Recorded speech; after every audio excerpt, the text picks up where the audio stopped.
Hi, ano bang pinakasimpleng paraan para ituro ang reading sa anak mo?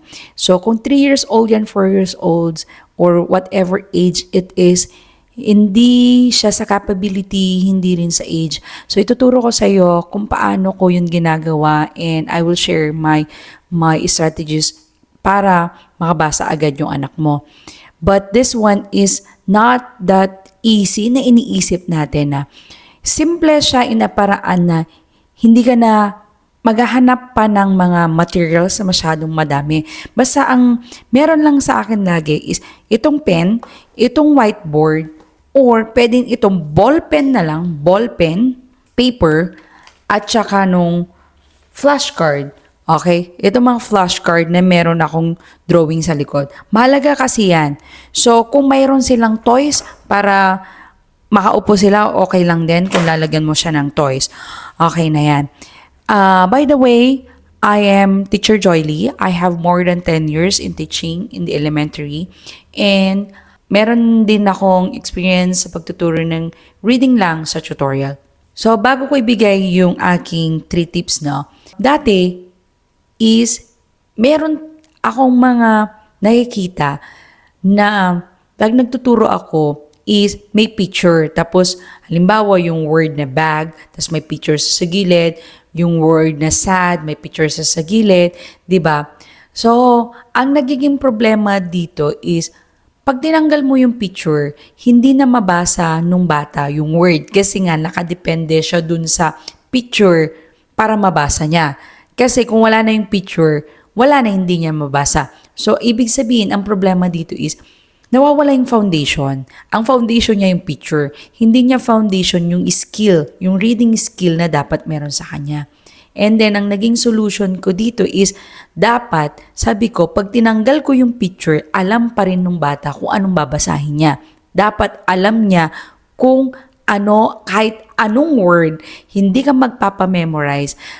Kasi, maraming book siyang babasahin eh. Marami siyang words na babasahin. Kung ipapamemorize mo lang, titignan niya yung picture, that is useless kasi alam natin sa mga books ay talagang mas madalas wala siyang mga pictures.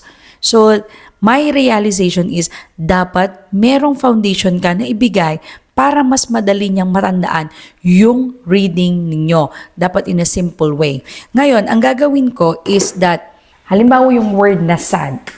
Nakaabot ka na ngayon sa word na sad. Yan. So, dito, tatandaan ninyo, pag may word na sad, ibig sabihin, 3 na yung lessons nyo dito.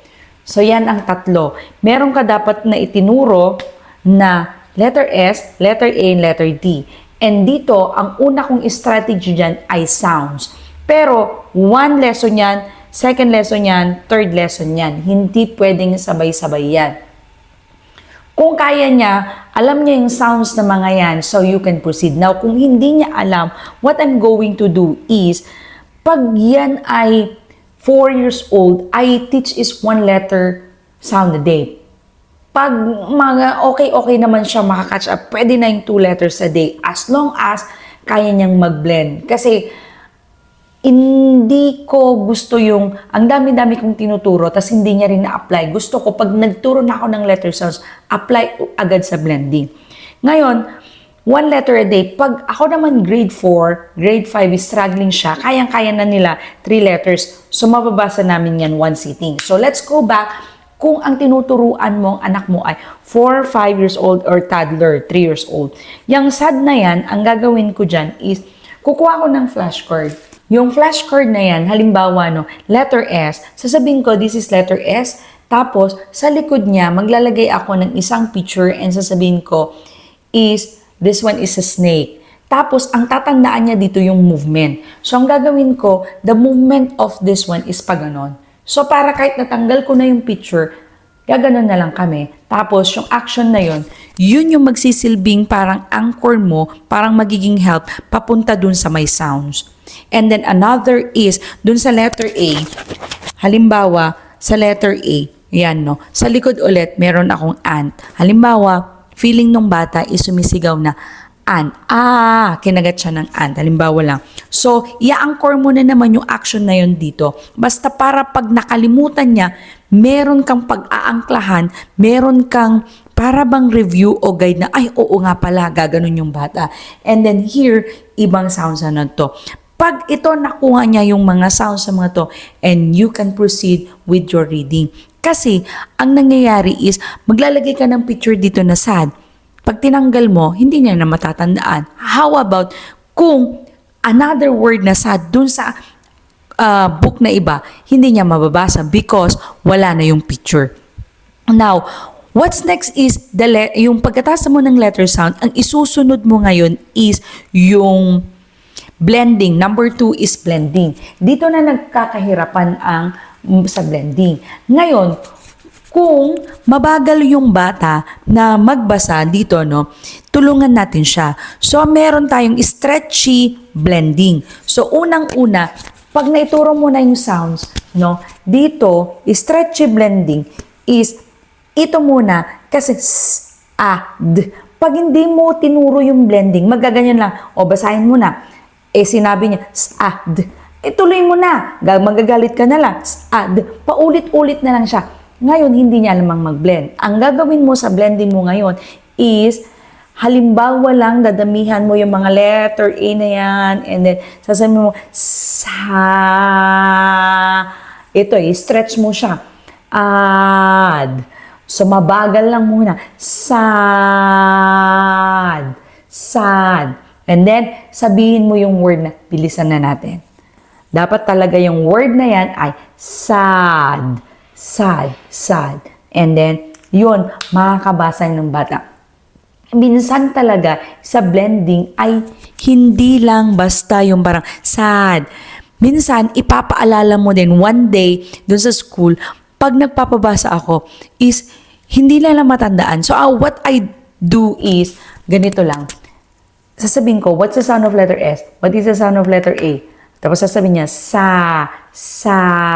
And sound of letter D, d. Oh, what's the word? Sad. Takes time to practice the blending. Hindi siya makukuha sa one sitting. Pero practice. Give to 10 to 15 minutes a day and mapapractice niya hanggang sa makuha niya. Yun lang. Para makabasa ng bata, naniniwala kasi ako na you don't need a memorization in sa pagbabasa. Ibigay natin yung reading foundation sa kanila. Pag meron na silang skill, reading skill, para siyang muscle memory na halimbawa pag sa driving, no, pag nagda-drive ka is pwede kang at the same time pwede kang nagpo-phone, may katawag. Ibig sabihin, kayang-kaya na ng skill mo, yung muscles mo, kung kahit na meron kang multiple na ginagawa. Ganon din sa mga bata. It's a muscle memory that they can remember na sabay-sabay yung mga binabasa nila. So, there is a trabaho ang parents doon na tulungan natin sa kanila kasi hindi agad nila makukuha yung parang hindi innate sa kanila na they know how to read. Lalo na kung gusto natin sila magbasa ng 4 or 5 years old, 6 years old, or struggle sila.